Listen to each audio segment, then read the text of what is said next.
if there is some sort of super powerful open source AI, a person who wants to kill as many as possible might well use that. AI, for those problems, is the solution, it's not the problem.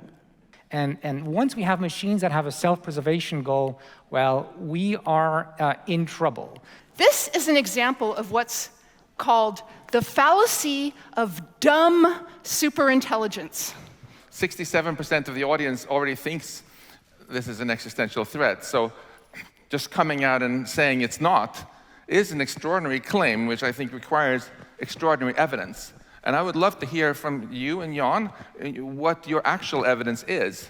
Yeah, the science fiction scenarios of the Earth being wiped out, humanity being wiped out, this sounds like a James Bond movie, right? It's like the supervillain who goes in space and then kind of puts some deadly gas and eliminates all of humanity. It's a James Bond movie. And so, of course, if it's not safe, we're not going to build it, right? I mean, would you build a bomb that just blows up randomly? No, right? Okay, so it's interesting that you've been proposing solutions to the safety problem, which means you believe that we need to build safe AI. Yes, which means that there is a problem that needs to be fixed. Yes, I mean, also, you just said that if it was dangerous, we wouldn't build it. Well, let me remind you of a few things that we've done. I mean, collectively, not you and I, of course. You seem to think that everyone is like you, but there are a lot of people out there who can have all kinds of motives that could be very dangerous for everyone. And Max asked, what is the risk?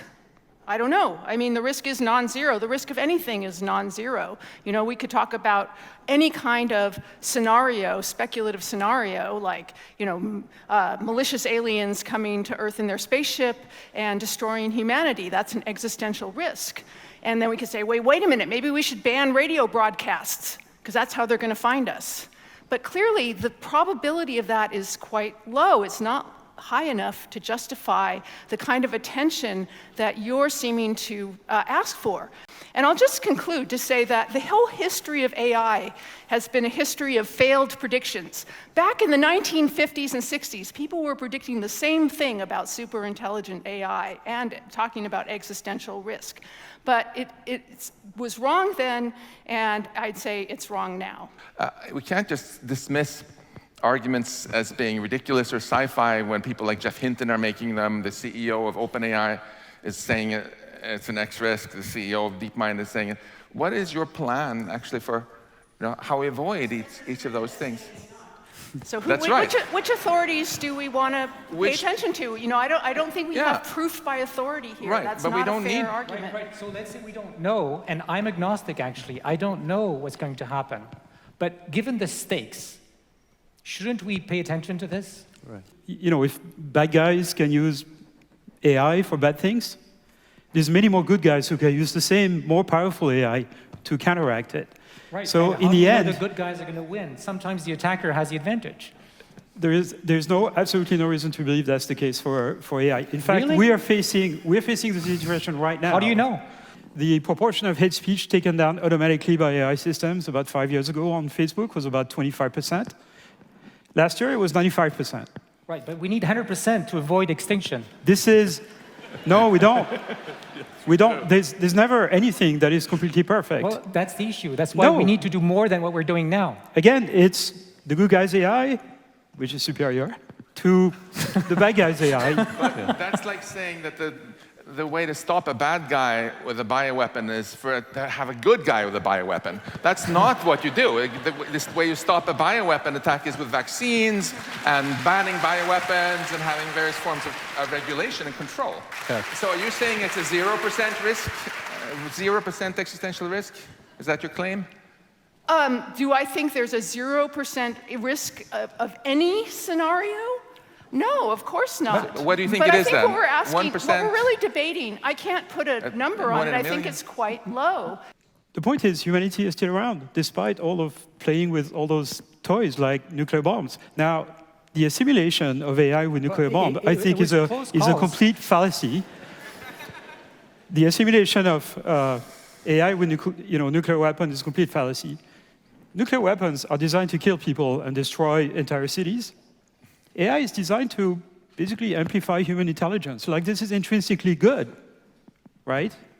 So you just said that intelligence is intrinsically good. I disagree. Intelligence is a tool that makes you able to accomplish more good things or bad things. Let me finish. What are you talking about? If Hitler had been more You're intelligent... professor at MIT. Yeah? If you are a good person, so your morality combined with more intelligence makes the world better, but if Hitler had more intelligence, I think the world would actually have been worse. How do you know you don't have Hitler in your class right now? It's naive to think that just because you make something smart, it's only going to suddenly care about humans. Ask some woolly mammoths if they feel so reassured that we're smarter than them. You also cannot, if you someone can't just come in and build a new, weird, hitherto unseen design for a super powerful nuclear reactor right underneath the CN tower just because nobody else can prove that it's dangerous. It's their job to prove that it's safe. And we need to totally flip it around, like Joshua said, that when with future very powerful AI systems, it should be the responsibility of the companies that to first prove that this is safe before it gets deployed. We need to become like biotech. We're talking about this extremely high bar here of ending civilization, of ending humanity. But why is it our role to explain to you why it's dangerous? You still haven't answered my question. I never said it wasn't dangerous. No, I've asked you twice. What is your plan for avoiding misuse? You haven't told me. I've asked you twice. What's your plan for solving the alignment problem? You haven't told me. I've asked you twice. Let me just finish to tell me what your plan is for avoiding the scenario where we get outcompeted in disempowerment. You've said nothing. Unfortunately, I don't get paid enough to solve all these problems about AI policy. But if you're trying to sell medicine to Canada, you have to have a plan. I don't have to have a plan. I think the AI community is developing plans to mitigate risks. And so every technology that makes people smarter or enables communication between people, facilitates education,